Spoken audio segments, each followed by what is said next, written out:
Hello survivors! Welcome to a brand new Soulstone Survivor video. Today we are going to be talking about materials, how to farm them, their drop rate, how it works and all that stuff. So while we talk about all of that, just go look down in the description. There will be a really long passage of text. That is the actual way that the developers told us the way that it works. With regards to how they drop in terms of your legendary the common materials, uncommon, rare, epic and legendary materials. Essentially what happens is if we're playing on the void fields, this is still accurate for that, but when you're playing on the Titan Hunter, I believe it may have changed. I am going to speak to the developers. I will let you know in a comment, a pinned comment, or in the description about it and whether or not it has changed. Otherwise you've already got the information there in the description. So those are the way that it works. I'm going to put it up on screen for a couple of seconds for you guys to take a look at it now, just so you can see that essentially it's a progress based thing. As you defeat the bosses, there is a chance, or it increases the progress of the game essentially, so therefore you have a higher chance of a legendary or epic rare materials of dropping. And what happens is it's like a dice roll. If the game rolls that percentage for legendary materials, when a node spawns, it's going to spawn as legendary. If it doesn't roll the legendary, it then rolls to be epic, or then it rolls to be rare, or then it rolls to be uncommon. And if none of them roll, it becomes a common material node and you get that material. So that's essentially how that works. Let's take a look at the void fields, which is where you begin the game, because you haven't unlocked Titan Hunt or anything like that. So what happens is as you go and you progress your cursors, so we can actually turn off all of these just so you can see how it works in the beginning. So let's assume that I've just started the game and we just unlocked the Whispering Groves. As you can see, it says 0 out of 4 curses. Now if I go and add curses, you can see that it goes and increases the Mana Soulstone bonus, the Prestige bonus. It then increases based on the curses. And once you filled out 4 out of 4 of the curses, you then get the common material drop chance increase as a bonus. Then you beat the map. That means you can now play on the curse 2. Make sure that this is still active. It needs to have the tick on it, because if I go to curse 2 now and I add the 4 curses, if I go here and I get rid of the curse, you can see it actually reduces the amount of curses that apply, or I mean the amount of prestige mana soulstones as well as materials. So do keep that in mind. But yeah, so just make sure all of them are. As you progress the curses, we went from common, we now get uncommon and rare materials. So at 4 curses it increases it again, but at 5 curses it goes and increases it to rare materials. Rare materials then becomes epic materials. We then get legendary materials, and then the final one, curse 6, is going to be the void essence. Now void essence is really important to note here, because you are going to be using this to upgrade your character's weapons as well as other things as you're playing. So why material farm? What's the point of it? I mean, I've got 144 million soulstones, so for me there's no point in it. But for people who are new to the game, the most efficient thing for you to look for in terms of, you know, your skill tree nodes to help with that is one, I gotta find out where it is over here. There we go. Increase the amount of mana soulstones you earn by 50%. So this is something you'll want to rush. It just helps you so you can get those mana soulstones so you can level up your tree quicker. It also helps yeah, so that's going to help with that. Getting these is just by defeating bosses, so there's nothing over here that's going to help you get that. There are some characters that have material increases. So let's say you want more materials, you can go and do your engineer. The brand new mechanist has it as well. Machinist, sorry, has increased material gain. I believe that some of the new characters all have increased material gain.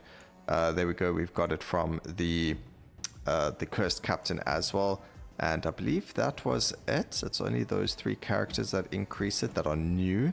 And then if we quickly browse over some of the other ones just to grab a quick squiz at what they may give us, I don't see any materials, but you know, I could be quite wrong there, but it doesn't look that way. I believe they only introduced it when the engineer was released into the game, so and I don't believe they changed any of them. It did make him really good at farming materials back in the day. So anyway, I digress.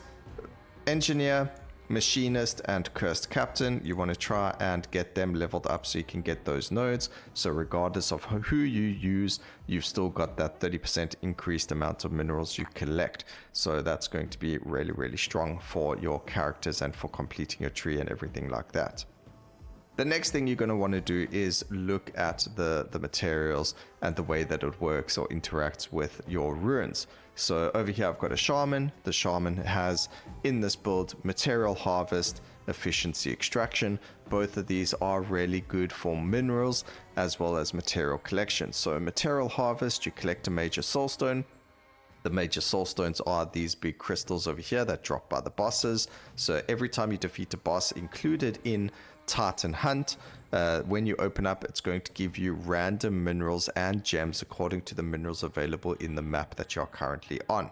So if we go look at the map, if you look at the top over here, Scorching Valley, the minerals that are available are copper, topaz, platinum, obsidian, and amber. If we went and looked at the frozen wastelands, they are completely different materials. So depending on what material you are lacking or what material you need, you will farm the specific stage. However, if you're at the stage where you just need to upgrade your weapons specifically, and you aren't you're a beginner still, but you're not as new, so you've done all of this before, and you're just looking to level up your weapons now, and you just need random materials, or as you can see, every single weapon has specific materials. So if I click upgrade, it then changes, but they still use similar materials. So I need fragments of fire, horns of the chaos, topaz, and silver. If we click that, it's still topaz, it's still silver, it's still amethyst, which was there.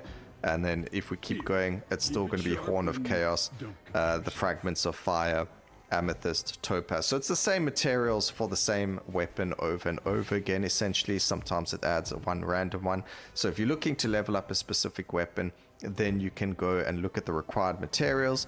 You can be like, okay, I now need a horn of chaos. That's really just an RNG one. Unfortunately, you need the chaos bringer themselves to spawn, and or hope that the Titan lords themselves drop that specific reagent. But there are ways to obviously increase the amount of materials that you gain, and that is through runes. Now, how do we get these runes? There's the two runes for farming are from two characters. The first character is going to be the Arcane Weaver, and then the second one's going to be the Legionnaire. So you are going to need them up to at least level 61 each. It's actually not, but going over is always better anyway. So what we need is we get the efficient extraction for our Arcane Weaver.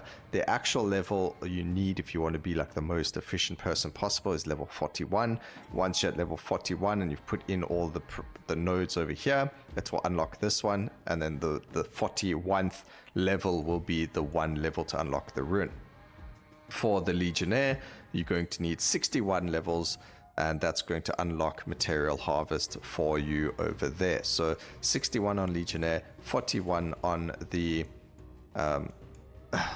Arcane Weaver, and you get your 2 material harvesting runes. And that's pretty much it. There's not really much more to talk about in terms of how the materials work.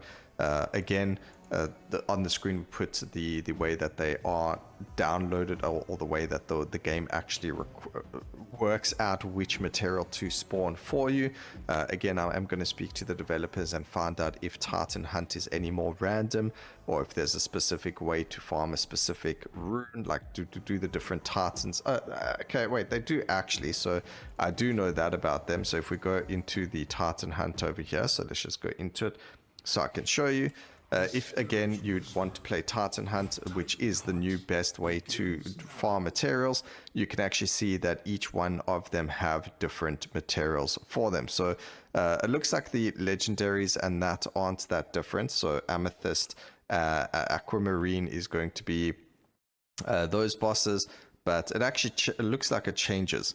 So if you're looking for a specific material, then you need to look for the specific bosses. So we got diamond, we got amber, we got amethyst, but there you go, you could see it actually changed. So in the very beginning, if you're looking for a specific one, you can go and re-roll. It does change the bosses, they are random, and then each time you go into the next tartan, once you've defeated the tartan, you go into the next one, you can re-roll again to get specific materials.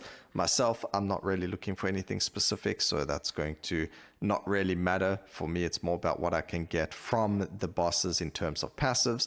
But if you're really desperate for certain materials, then this is the best way to get the most amount of them. So you choose your tartan hunt, you take about 5 minutes to get your ruin going or your run going, and then you're able to get a couple of materials that way. Or you can still do, if you're looking specifically for materials, and the way that this works is it doesn't actually it's random as well. So if I went into the void fields and I did an overlord cycle, which is when you go into the red portal at the end of the run, so you beat a run in under 13 or 15 minutes, whatever the cutoff time is, and the portals, all 3 portals will spawn. When you go through the red portal, you will then land up in the Overlord Cycle map. The map is randomized, so what it's going to do is it's going to randomly generate one of the 5 maps, and it's going to pull the materials from those maps as well. So you don't really have much of a choice as to what you're focusing or what you're farming there.